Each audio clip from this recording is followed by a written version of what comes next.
আসসালামু আলাইকুম ওরহমতুল্লাহি ওবরকাতুহ। বিসমিল্লাহির রহমানির রহিম। আলহামদুলিল্লাহি রাব্বিল আলামিন ওয়াসসালাতু ওয়াসসালামু আলা সাইয়্যিদিনা মুহাম্মাদিন ওয়া আলা আলিহি ওয়া সাহবিহি আজমাইন। আম্মা বাদ। সম্মানিত ইমানদার ভাইসকল, আজিকালি ছ'চিয়েল মিডিয়াত এটা নতুন বিতৰ্ক সৃষ্টি কৰা হৈছে। মই অল অসমত মোৰ এই কথাখিনিৰ বিপক্ষে কোনোবাই যদি ক'ব পাৰে যে মছজিদৰ ভিতৰত জুম্মাৰ খুতবাৰ আজান মছজিদৰ ভিতৰত দিব লাগে, অল অসমত যিমান মুফতি আছে মই অপেন চ্যালেঞ্জ দিছো, আপোনালোকে প্ৰমাণ কৰক আৰু মোৰ পৰা 1 লাখ টকা লৈ যাওক। কোৱা হৈছে যে জুমাৰ দ্বিতীয় আজান কেৱল মছজিদৰ দুৱাৰতহে দিব লাগে। মছজিদৰ ভিতৰত খতিবৰ সন্মুখত আজান দিয়াটো সুন্নতৰ বিপৰীত। এই বিষয়ত মতামত দিয়াৰ আগতে আহক আমি এটা অতি গুৰুত্বপূৰ্ণ মূল নীতি বুজি লওঁ। মূল নীতি হ'ল, কেৱল এটা হাদিছৰ অনুবাদ পঢ়িলেই হাদিছ বুজা সম্পূৰ্ণ নহয়।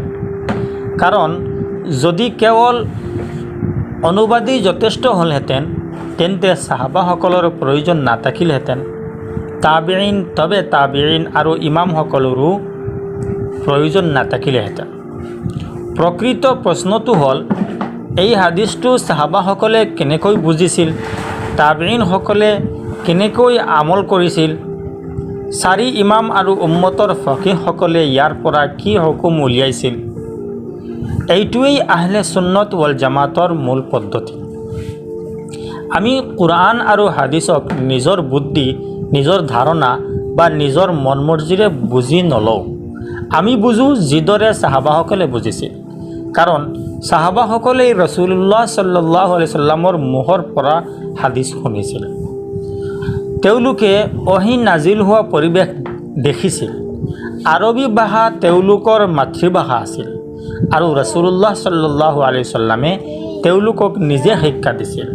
তেন্তে কওকচোন, আমি বেছি বুজোঁ নে চাহাবাসকলে বেছি বুজিছিল? অৱশ্যে চাহাবাসকলেই বেছি বুজিছিল। সেইবাবে ইমাম আউজাই ৰহমতুল্লাহি আলাইহি কৈছে, চলফে চালিহিনৰ পথ দৃঢ়ভাৱে ধৰি ৰাখা। যদিও মানুহে তোমাক এৰি যায় আৰু মানুহে নতুন নতুন কথা ভাল বুলি দেখুৱালেও তাৰ পৰা তুমি আঁতৰি থাকা। এইটো আহলে সুন্নত ৱাল জামাতৰ মূল নীতি। দুখৰ বিষয়, আজি বহু মানুহে এটা হাদিছৰ অনুবাদ পঢ়িয়েই 1400 বছৰৰ উম্মতৰ আমলক ভুল বুলি ক'বলৈ আৰম্ভ কৰিছে। কিন্তু প্ৰশ্ন হ'ল, এই হাদিছটো ইমাম আবু হানিফা ৰহমতুল্লাহি আলাইহিয়ে নপঢ়িছিল নেকি? ইমাম মালিক, ইমাম শাফিঈ, ইমাম আহমদ বিন হাম্বল, ইমাম তাহাৱী, ইমাম ইবনে আবিদিন আৰু আন ইমামসকলে এই হাদিছ নাজানিছিল নেকি? নিশ্চয় জানিছিল। বৰঞ্চ তেওঁলোক আমাৰ তুলনাত 1000 গুণ অধিক জানিছিল। তেওঁলোকে 1000 গুণ অধিক জানিছিল। সেয়ে তেওঁলোকৰ বুজাটোৱেই আমাৰ বাবে দলিল। মই সকলো ইছলামী ভাই ভনীক বিনম্ৰভাৱে অনুৰোধ কৰিছোঁ, ছ'চিয়েল মিডিয়াৰ প্ৰতিটো নতুন বক্তব্যক সত্য বুলি ধৰি নল'ব। প্ৰথমে চাওক চাহাবাসকলে কি কৰিছিল, তাবিঈনসকলে কি কৰিছিল, ইমামসকলে কি লিখিছে, উম্মতৰ 1400 বছৰৰ আমল কি আছে। যদি এইবোৰৰ বিপৰীত হয় তেন্তে সেই বক্তব্য গ্ৰহণ কৰাৰ আগতে বহুত সাৱধান হ'ব। এতিয়া কথা হ'ল যে বিতৰ্কৰ মূল কেন্দ্ৰবিন্দু কি? বিতৰ্কৰ মূল কেন্দ্ৰবিন্দু হৈছে আলা বাবিল মছজিদি। আলা বাবিল মছজিদি এই বাক্যটো হৈছে হাদিছৰ এটা অংশ।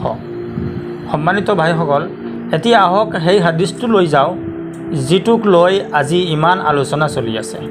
হাদিছত আহিছে, কানা ইউআদ্দিনু বাইনা ইয়াদাই ৰাছুলিল্লাহি সাল্লাল্লাহু আলাইহি ওয়াসাল্লাম ইযা জালাসা আলাল মিম্বাৰি ইয়াউমাল জুমআতি আলা বাবিল মছজিদ। অৰ্থাৎ ৰাছুলুল্লাহ সাল্লাল্লাহু আলাইহি ওয়াসাল্লাম জুমাৰ দিনা মিম্বাৰত বহাৰ পিছত তেওঁৰ সন্মুখত মছজিদৰ দুৱাৰৰ ওচৰত আজান দিয়া হৈছে। কিছুমান লোকে এই হাদিছৰ কেৱল এটা শব্দ আলা বাবিল মছজিদে লৈ এই সিদ্ধান্ত দিছে যে আজিও জুমাৰ দ্বিতীয় আজান কেৱল দুৱাৰতহে দিব লাগিব। কিন্তু ইয়াতেই তেওঁলোকৰ মূল ভুলটো, কাৰণ তেওঁলোকে হাদিছৰ আন এটা গুৰুত্বপূৰ্ণ শব্দক এৰি দিছে। সেইটো হৈছে বাইনা ইয়াদাই ৰাছুলিল্লাহি সাল্লাল্লাহু আলাইহি সাল্লাম, অৰ্থাৎ ৰাছুলুল্লাহ সাল্লাল্লাহু আলাইহি সাল্লামৰ সন্মুখত। এতিয়া প্ৰশ্ন হৈছে মূল কথাকে দুৱাৰত থিয় হোৱা নে ৰাছুলুল্লাহ সাল্লাল্লাহু আলাইহি সাল্লামৰ সন্মুখত আজান দিয়া? ফকীহসকলে এই প্ৰশ্নৰ উত্তৰ বহু আগতেই দি গৈছে। তেওঁলোকে কৈছে সেই সময়ত নবীজী সাল্লাল্লাহু আলাইহি সাল্লামৰ মছজিদ সৰু আছিল, মিম্বৰ দুৱাৰৰ ওচৰত আছিল। সেয়েহে মিম্বৰৰ সন্মুখত থিয় হোৱা ব্যক্তি স্বাভাৱিকভাৱেই দুৱাৰৰ ওচৰতেই আছিল। সেইকাৰণে হাদিছত আলা বাবিল মছজিদি বুলি উল্লেখ কৰা হৈছে, অৰ্থাৎ মূল উদ্দেশ্য আছিল ইমামৰ সন্মুখত আজান দিয়া। এতিয়া ফকীহসকলৰ বক্তব্য শুনক। ইমাম তাহাৱী ৰহমতুল্লাহি আলাইহি স্পষ্টকৈ লিখিছে, আল মু'তাবাৰু হুৱাল আযানু ইনদাল মিম্বাৰ, অৰ্থাৎ গ্ৰহণযোগ্য পদ্ধতি হৈছে ইমাম ওলাই অহাৰ পিছত মিম্বৰৰ ওচৰত আজান দিয়া।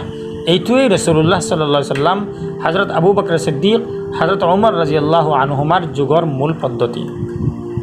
এতিয়া প্ৰশ্ন হ'ল, যদি দুৱাৰত থিয় হোৱাটোৱেই বাধ্যতামূলক হ'লহেঁতেন তেন্তে ইমাম তাহাৱী ৰহমতুল্লাহি আলাইহিয়ে কিয় মিম্বৰৰ ওচৰত বুলি লিখিব? আকৌ চাওক, হিদায়াত লিখা আছে, ওয়া আযানাল মুআজ্জিনু বাইনা ইয়াদাইল মিম্বাৰ বিযালিকা জাৰাত তাৱাৰুছ, অৰ্থাৎ মুআজ্জিনে মিম্বৰৰ সন্মুখত আজান দিব আৰু এইদৰেই উম্মতৰ ধাৰাবাহিক আমল চলি আহিছে। বিযালিকা জাৰাত তাৱাৰুছ, এই বাক্যটো অতি গুৰুত্বপূৰ্ণ, অৰ্থাৎ সাহাবাসকলৰ যুগৰ পৰা উম্মতৰ মাজত এই আমল ধাৰাবাহিকভাৱে চলি আহিছে।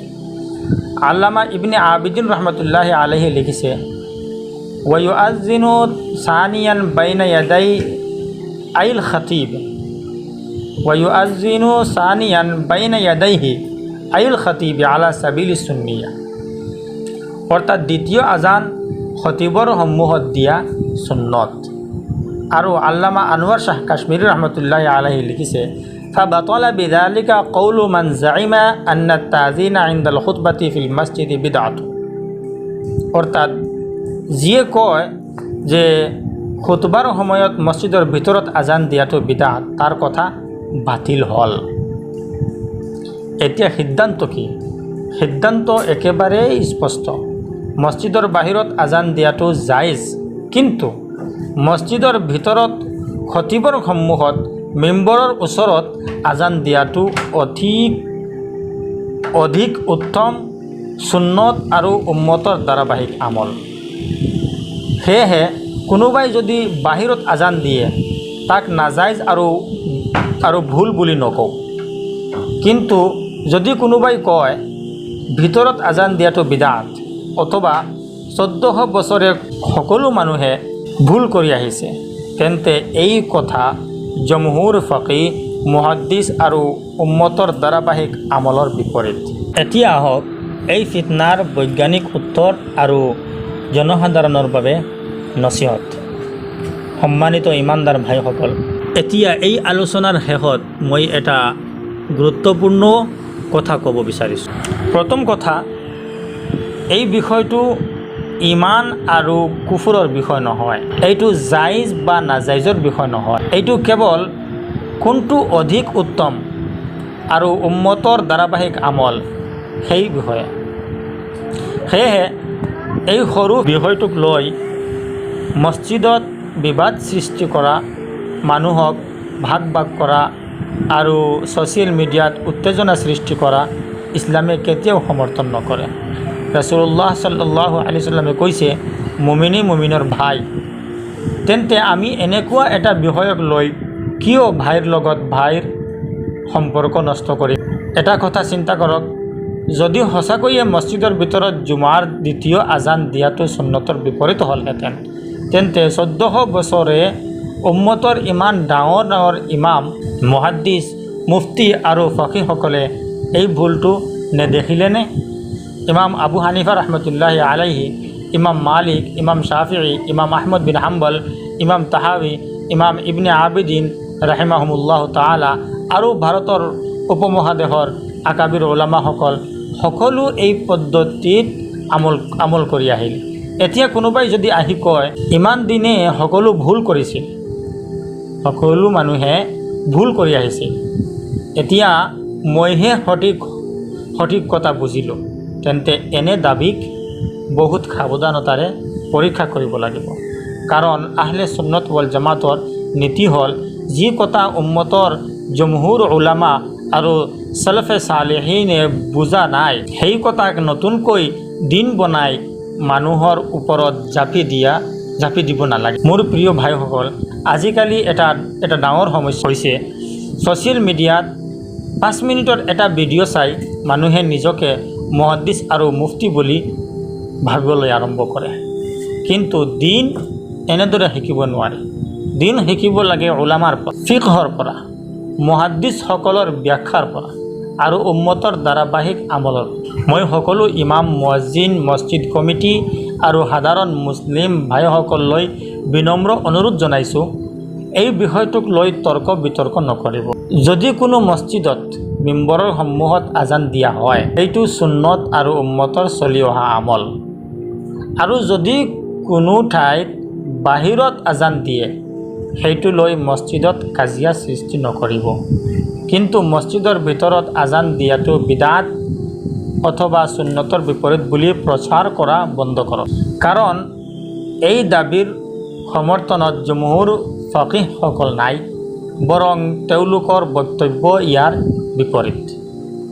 আল্লাহ তাআলাই আমাক কোৰআন আৰু সুন্নতক সাহাবা, তাবিঈন আৰু সালফে সালেহিনৰ বুজাৰ দৰেই বুজি আমল কৰাৰ তৌফিক দান কৰক। আল্লাহ তাআলা আমাৰ মাজত ঐক্য, ভাতৃত্ব আৰু পাৰস্পৰিক সন্মান অটুট ৰাখক।